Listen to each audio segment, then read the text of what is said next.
The Senate just passed a $2 trillion stimulus package in response to the economic fallout from the coronavirus pandemic. This might never have happened had the communist Chinese dictatorship acted according to the treaty commitments they previously made to the American people. If China had come clean about the coronavirus just 3 weeks earlier, the number of current cases might be 95% less, a recent study found. But instead, the communist Chinese dictatorship attempted to cover it up. The current worldwide pandemic is the result. What did they do? First, in mid-December 2019, doctors who initially told Chinese health authorities about the pneumonia of unclear cause were reprimanded and given hush orders by the Chinese Communist Party. And the Times of London reported China ordered laboratories to stop tests, destroy samples, and suppress the news. Second, China failed to prevent travel by infected persons and even put out a statement in mid-January 2020 that said there was, and I quote, no clear evidence of human-to-human transmission of the novel coronavirus, end quote. Even as cases started appearing around the world, China's cover-up strategy included delays and attempts to withhold information about this deadly new contagion, and that violates multiple international treaties China supported and signed, according to human rights attorneys. As the leader of the most powerful nation in the world, and one which has been severely impacted by China's willful intransigence, what can the United States do? What should the community of nations do as a whole? New Mexico U.S. Senate candidate and former Trump administration Deputy Assistant Secretary for Policy and Economic Development and a former business professor, Gavin Clarkson, joins us to discuss his article this week about this very subject in the Washington Examiner.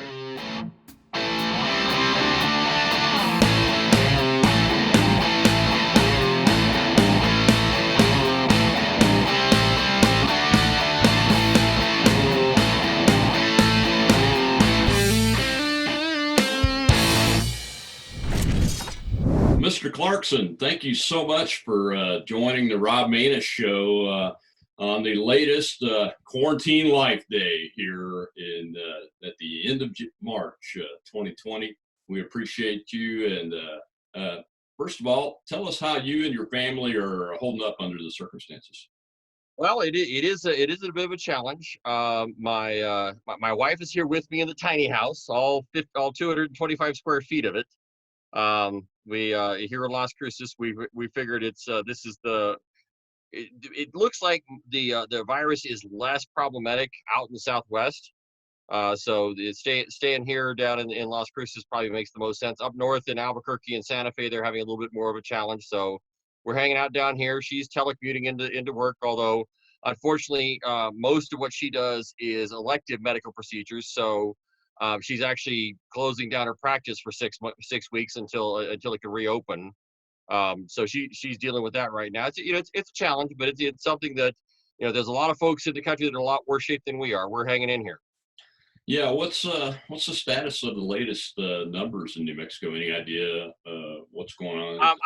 I know we're north of 200. I have to go check. I mean, they release new numbers every day, and obviously, the more we test, the more we find, because there are people who are infected but who are totally asymptomatic, and that's one of the pernicious natures of this virus, is you can have it and not know it. Yeah, exactly right. And we're still not sure whether the asymptomatic can spread the thing or whether really you're giving off airborne transmission beyond droplets. So it's kind of weird in that regard. And I live in Louisiana, just north of New Orleans, and unfortunately, a hot spot there that is continuing to get worse and is on track to, I think, exceed our medical capacity here in about 3 or 4 days, from what the governor said. But the mayor of New Orleans and the Governor Edwards have their teams they've already built out 1,000 new hospital beds capacity and everything. So they're trying to prepare for that. Our big limitation right now is ventilators, but the president says they're on the way. Right. So let's hope they get them, and we can continue saving lives and not have too many other folks have to succumb to this. Well, Right. Well, I appreciate the update. And I drive a thank Ford you. F-150, and I understand that Ford is actually repurposing F-150 pickup truck air conditioning parts for making ventilators. So it's a testament to American ingenuity that the private sector and not government is what's going to come in and rescue us. Absolutely. The government, the president's using the government to do what it should do, which is pull people together, enact the right legal decisions and empower private industry to get this job done. Mike Lindell of the My Pillow Corporation is in a day or so going to be making 50,000 face masks per day because he's retooled his entire factory Mhm. here Yeah. in Minnesota to do that. So it's just amazing what the power of American private industry can do, and if government's fulfilling its correct role, which is coordinate, disseminate, help with the logistics as necessary, and then increase capacity with things like the USS Comfort in New York Harbor and the USS Mercy out in Los Angeles. But you wrote an article this week, Gavin. It was in the Washington Examiner talking about what we could do or should do with China. China Mhm. obviously made some really poor decisions at the outbreak of this in Wuhan province there, and have cost thousands upon tens of thousands of lives at this point because of those really bad decisions they made, which I believe, like you, probably is driven by the Chinese Communist Party unwillingness to be transparent like a Western style democracy would normally do. But you have some interesting ideas I want to go into. So, what did China do exactly that leads you to propose what you're proposing? Before we get Well, to that, it's very clear. There are plenty of theories that are thus far unproven about exactly where this virus came from, but I think there is universal agreement that Chinese deception, misinformation, and negligence made this virus worse. There was a study out of the UK that said if China had just come clean 3 weeks earlier, 95% of the world's coronavirus cases would have never happened. And so, I think it's fairly easy to establish culpability or legal liability for China. The question is, how do you collect on that? And one of the things that happened is when the president passed the National Emergency Act on March 13th, that also opened up a host of other powers for the president. One of which is something we haven't used really since Iran took our fellow citizens hostage in 1979, which is the ability to go in and seize assets that are within our scope of jurisdiction from a bad foreign actor. And in fact, we can even liquidate those. And so there's China holds about $1.1 trillion of U.S. Treasury bonds. And so my proposal is to use that portion of the National Emergency Act. It's 50 USC, I think it's 1702. What is it? I think A-1-C, basically saying the president go in, seize their assets, and liquidate it. That would, or resell it back on the open market to non-Chinese participants, or people who are or entities that are unrelated to the Chinese Communist Party, and that would reimburse $1.1 trillion of this $2.2 trillion rescue package that he just signed into law last week. It's a precedent we've already established. In fact, it was even a Democrat president that did it the first time. But it's something where there's a very well-established, and the Supreme Court has validated our ability to do it. So I think we should just make China pay right now. Go in, seize their bonds, freeze the rest of their assets. And that's just part of my broader strategy called Frack China. So step one is to seize their treasury bonds. Step two is to use our international alliances like NATO and our joint defense agreement with Japan and our agreement with Australia and New Zealand, because they've all suffered economic damage from China. They've all been attacked by China in the cyber warfare space. And so I think there's ample cause to trigger Article 5 of the NATO treaty, Article 5 of our joint defense agreement with Japan, Article 4 of the ANZUS treaty with Australia and New Zealand, and get our allies to similarly work to economically isolate China. If we do that, then we can then start working to repatriate our manufacturing base and our supply chain. That's step 3 of the Frack China strategy. Yeah. And then step 4, in order to be able to resume the manufacturing that we used to have, we have to go in and retool our higher education system, our post-secondary education system. So I got a couple slides here. I'll just share these with you just to outline the strategy. But again, step one is confiscate their treasury bonds. Step two is enlist our international allies. Step three is to repatriate our American manufacturing. And then we restructure higher ed, and which I affectionately refer to as the academic enema, because we have got to get rid of a lot of this bloat and waste that we have in higher education. We need way more plumbers than we do poets. Yeah, and I know some of you viewers out there might be a little upset about what Mr. Clarkson said, but we got to have a little bit of humor in the circumstances we're on. Good Well, with that. again, it's an academic enema, and as I Well, tell what people, about the go ahead. what about the time? I mean, the academic timing is obviously pretty less complex than the timing of not the taking of the $1.1 trillion, but the rest of it. You know, getting the allies to do something based on articles and treaties that are really. I don't think so. I think the British are furious with China. There's a story that the anger goes all the way. I mean, Boris Johnson contracted coronavirus. There's a difference between interested in being involved. He's directly involved. He is mad as heck. I don't think it would take much to get many of our allies to take this. I mean, you got a lot of our NATO allies that China was trying to suck up to by sending them medical supplies for the disease that they're responsible for propagating. And those medical supplies turned out to be defective. So Spain just got a shipment of crap. Italy got a shipment of crap, and so China's killing more people by shipping defective medical equipment for a disease that they're responsible for propagating. And we're hearing other European countries have received defective gear too, and testing components too. And I don't disagree. I just wonder about the timing. And I also, as I read your article, I wonder if as a leader of the free world, the United States should take the next step even beyond our allies, our treated allies for defensive purposes, and take it even beyond and get the entire global community of nations to take a look at this and take action from everybody, because this is hurting everybody. Well, interestingly, 151 countries yesterday. Mm-hmm.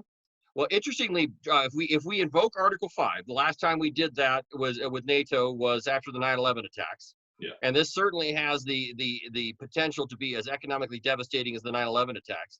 But we basically allow our allies can then join us individually or in concert with us to economically isolate China. But we, of course, report to the Security Council that this is going on. And actually, the way the treaty is written is that we continue to engage in these actions, continue to punish China until the Security Council acts to bring peace and stability back to it, which, by the way, China's sitting on the Security Council. So China's going to have to capitulate in order for this pain that we're going to inflict on them to stop. That's a great point. They are still on the Big Five, the National Security Council, or at the UN. And so this would force them to admit their culpability.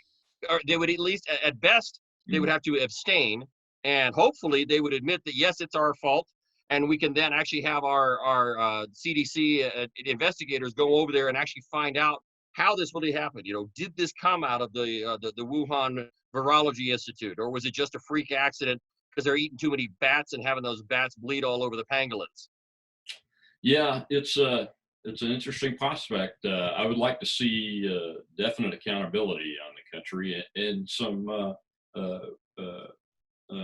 payments back to these countries, especially ours, because aren't we going to be involved in the rebuild effort of the economy around the world? We will, even though us citizens out here won't want them to.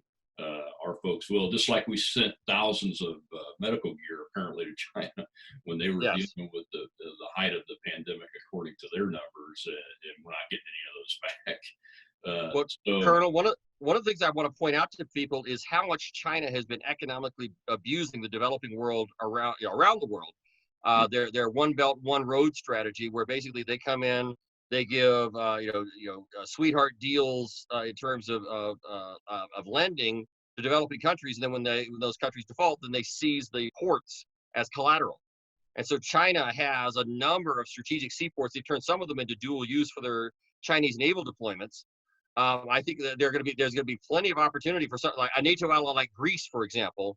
I believe there's a port at Piraeus that the Chinese own. I think Greece could go under the NATO Article 5 and go just seize that port and use that as compensation for the Greek citizens that have been injured. Yeah, and again, to be able to retake their economic damage, just go ahead and seize it, stop payment on all the checks that they're having to pay on the loans, and the loans are forgiven. Well, there would be a requirement for China. Well, and that would be something that could be negotiated. In terms of the bonds, one of the things that's really important to point out in my article is this is specifically not a default. Every single one of these bonds is still going to be valid. We're going to resell them to other participants. I mean, Japan actually owns $1.2 trillion. We want to make sure that our allies are not harmed. So I've engineered this proposal specifically not to create a bond default, but instead to be a seizure of assets of a bad international actor pursuant to U.S. law. And but we want to make sure the bond market stays in place. We just want to put economic pressure on China, because one of the things the non-communist Chinese general Sun Tzu, and I'm sure you read Sun Tzu in The Art of War many times. He says, if you know yourself and you know your enemy, you do not have to fear the outcome of 100 battles. And we know what China's playbook would be, and that's part of why internationalizing that strategy is so important. Because we want to get the Brits, we want to get all of our other NATO allies to be able to go extract retribution economically from China, because China has hurt literally every country in the world. Yeah, it would be very interesting to know the numbers of the 150 plus countries that are directly impacted by the Wuhan coronavirus at this point. I'm certain it's 100% of our NATO allies. It's Australia and New Zealand, and it's Japan. So, and certainly I'm sure we have a joint defense agreement with South Korea. I just didn't have time to look it up before, I'm going through and looking at where all of our mutual defense agreements, but basically they all say an attack on one is an attack on everybody. And we can all then start taking actions, and it doesn't have to be conventional military actions. And then we turn it over to the Security Council, and China's going to have to admit their culpability in order for there to be any resolution. Yeah, I agree. I just want to get those folks that are in the Belt and Road Initiative that are in these 151 countries actively involved too at the same time. Absolutely. Really overwhelm them, as Sun Tzu would say, overwhelm them before you get overwhelmed yourself. And that would also be a good approach to add to that. Well, and there's another a quote that's attributed to Sun Tzu. It's not actually really from him. It's actually from an earlier Roman general. But basically, part of what we have to do is we have to build China a golden bridge so they can escape basically where we want them to. And what we want is China to, obviously we would love to get rid of the communist Chinese dictatorship and have the Chinese people rise up and create a free democracy or a free society there. So this cannot be aimed at the destruction of China. What this is aimed at is forcing China to compensate the free world for the damages caused from its negligence, and at the same point, giving those nations the ability to get that compensation for communist Chinese negligence without having to go to court. And in fact, is just as well.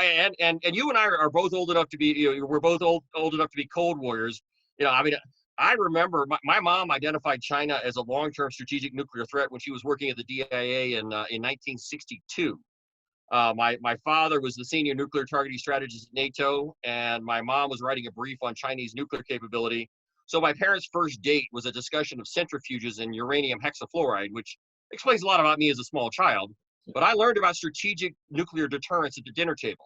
And this is an aggressive exercise in strategic deterrence, basically making sure they never do something like this ever again. We've got to be able to get the compensation. And as we did with Iran in 1979, we can also deny China access to our court systems. Why should we let a communist dictatorship access to a free nation's courts to try and go get the bonds back? So the Supreme Court has also upheld our ability to make our punishment permanent against China. What about the ability of businesses and individuals to have standing in civil court against the Communist Party in China? Well, this is where things are challenging because, so we want to seize their bond portfolio. We want to freeze the remainder of their assets because there are going to be private claims. There's already class action going on in Florida. But the challenge that those entities have is something called the Foreign Sovereign Immunities Act.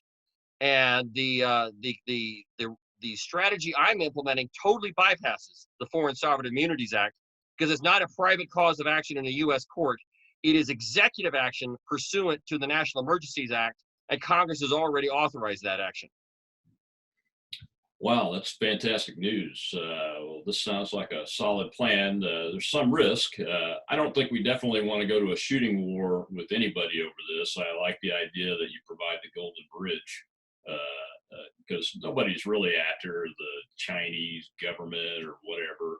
Well, it's just that they've got to make recompense for these really bad decisions they've made and the damage they've caused to the world's economy.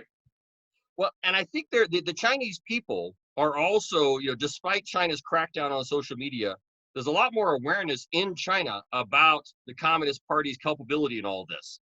And if we can make it very clear to them that we are not against the Chinese people, we are just wanting to punish the communist Chinese regime, I think that will go a long way. So this is certainly not anything directed against the people. It is directed against the regime and the regime alone. Yeah, because we definitely don't want to do something like what happened to the country of Germany in the interwar period when they were completely economically crushed, and in order to get out of that, they secretly started building new weaponry and building up armies and those kind of things, and eventually went to war again. So definitely don't want to do that. But it sounds like a good plan to me. So take the bond debt that we owe them, $1.1 trillion, and then invoke our defensive articles of our treaties, and then take get the rest of the world on board that has been damaged, and go after them in the courts. It sounds like a great plan to me. I hope you get it to the president. Well, I hope so too. I know folks at the White House read the Washington Examiner, but part of this is also the frack China strategy. Then step 3 is going in and repatriating our American manufacturing and securing our critical supply chain, particularly for pharmaceuticals, medical supplies, critical minerals. I mean, so many of the critical minerals that we're dependent on from China actually exist here in the ground in New Mexico. It's just the outdated environmental laws and regulations won't let us dig for the stuff that we need for American mineral independence. Just like we had American energy dominance developed during my time in the Trump administration, we also need to wean ourselves off of Chinese cheap critical minerals. Absolutely, and especially get that medical supply chain and manufacturing back to the United States, just like we did in the Cold War. I'm sure you learned this from your mom and dad in your time in the military. Is we had specific industries that the government made sure stayed existing during that entire time within the boundaries of the United States of America, so that in the case that we'd had to go into that war with the old Soviet Union, that we would have those materials available to us. We need to do exactly the same thing and get manufacturing of those critical items back to the United States. Absolutely. Absolutely. Well, Colonel, thank you so much for your time. Any other questions I can answer for you? Well, thank you for joining us, Gavin. How can folks get a hold of you and support your campaign? Well, the website is gavinclarkson.com, and we really need financial support, even more so than before, simply because since the coronavirus makes it so we can't have campaign events of more than 4 people, we're increasing our online and our media presence. So it's gavinclarkson.com. The Frack China video that we have posted on the Facebook page at Gavin for New Mexico or at Gavin for NM. And then you can also follow me on Twitter at Dr. Gavin Clarkson. But the most important thing is to have your viewers go to the website gavinclarkson.com and click the donate button. All right. Well, thanks a lot for coming on. We wish you and your family in the state of New Mexico, which is close to my heart. It was my last military assignment in the Air Force at Kirtland Air Force Base as the commander there. And yes, sir. We wish you all well. You're in our prayers, and the country and all of the folks that are affected around the world by this terrible Wuhan virus that came out of China. We're praying for everybody, and everybody work hard to stay safe out there. Until next week, this is the Rob Maness Show.